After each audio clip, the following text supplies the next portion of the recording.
Iptek dan Imtak pada pembelajaran fisika gerak harmonik jungkat-jungkit. Disusun oleh Anjani dari kelas 11-6, nomor absen 5 dan Delia dari kelas 11-6, nomor absen 10. Visi SMA Negeri 2 Slawi, bertakwa, berakhlak mulia, berprestasi, berwawasan global, peduli lingkungan. Pengertian gerak harmonik pada jungkat-jungkit. Jungkat-jungkit merupakan contoh nyata dari gerak harmonik sederhana. Gerakan naik dan turun secara bolak-balik di sekitar titik keseimbangan terjadi akibat adanya gaya pemulih yang dihasilkan oleh torsi gravitasi. Jika diasumsikan tanpa gesekan dan hambatan udara, maka gerak jungkat-jungkit dapat dimodelkan sebagai gerak osilasi harmonik. Berikut adalah contoh video animasi jungkat-jungkit. Perspektif keimanan, keseimbangan dalam ciptaan Allah Subhanahu wa Ta'ala. Gerak harmonik yang terjadi pada jungkat-jungkit mencerminkan keseimbangan yang telah Allah tetapkan dalam hukum alam. Konsep ini selaras dengan firman Allah dalam Quran Surat Ar-Rahman ayat 7-9 yang berbunyi, Wa al-sama arafa'aha wa wada'a al-mizaan. An la tatgau fi al-mizaan. Wa akimu al-wasna bi al-kisti wa la tuksiru al-mizaan. Artinya, dan Allah telah meninggikan langit dan Dia meletakkan neraca, keseimbangan, agar kamu jangan merusak keseimbangan itu. Dan tegakkanlah keseimbangan itu dengan adil, dan janganlah kamu mengurangi keseimbangan itu. Ayat ini menunjukkan bahwa keseimbangan dalam fisika adalah bagian dari sunatullah, hukum Allah di alam semesta. Dalam konteks jungkat-jungkit, keseimbangan terjadi ketika momen gaya, torsi, seimbang di kedua sisi poros. Persamaan gerak harmonik pada jungkat-jungkit. Gerak harmonik pada jungkat-jungkit dapat dimodelkan dengan persamaan sudut osilasi sebagai berikut.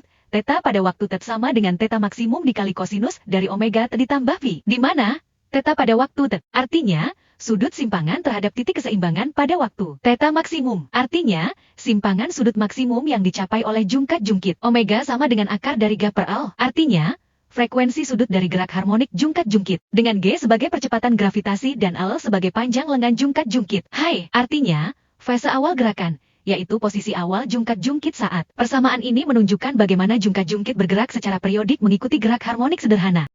Kapan terjadi energi maksimum dan minimum? A. Energi maksimum. Energi maksimum terjadi saat jungkat-jungkit berada di titik keseimbangan. Theta sama dengan 0.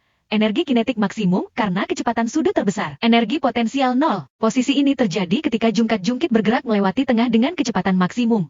B. Energi minimum. Energi minimum terjadi saat jungkat-jungkit berada di simpangan maksimum, theta sama dengan theta max. Energi potensial maksimum karena posisi paling tinggi. Energi kinetik 0 karena kecepatan sudut 0. Posisi ini terjadi ketika jungkat-jungkit berhenti sesaat di puncak gerakannya sebelum berbalik arah. Penerapan teknologi pada jungkat-jungkit. Konsep jungkat-jungkit tidak hanya digunakan sebagai permainan anak-anak, tetapi juga diterapkan dalam berbagai teknologi inovatif, seperti 1. Jungkat-jungkit energi, mengubah gerakan naik turun menjadi energi listrik menggunakan generator. 2. Pompa air jungkat-jungkit, memanfaatkan gerakan jungkat-jungkit untuk memompa air tanpa listrik. 3. Peralatan gym dan rehabilitasi, digunakan dalam latihan keseimbangan dan terapi fisik. 4. Sistem suspensi kendaraan, menerapkan prinsip jungkat-jungkit untuk meredam guncangan dan menjaga stabilitas kendaraan. 5. Kursi jungkat-jungkit untuk lansia dan disabilitas, membantu pengguna berdiri dengan lebih mudah melalui distribusi berat badan. Penerapan teknologi berbasis jungkat-jungkit membuktikan bahwa prinsip fisika sederhana dapat dimanfaatkan untuk berbagai keperluan yang berguna dalam kehidupan sehari-hari. Kesimpulan, jungkat-jungkit adalah contoh gerak harmonik sederhana yang menunjukkan keseimbangan dalam hukum alam. Gerakan ini mengikuti hukum energi kinetik dan potensial, di mana energi maksimum terjadi di titik keseimbangan, sedangkan energi minimum terjadi di simpangan maksimum. Fenomena ini mencerminkan bagaimana Allah menciptakan hukum keseimbangan di alam semesta, sebagaimana disebutkan dalam Quran Surat Ar-Rahman, ayat 7-9. Dengan memahami gerak harmonik, kita dapat lebih mensyukuri ilmu pengetahuan sebagai bagian dari kebesaran Allah dalam menciptakan alam yang penuh keteraturan. Terima kasih.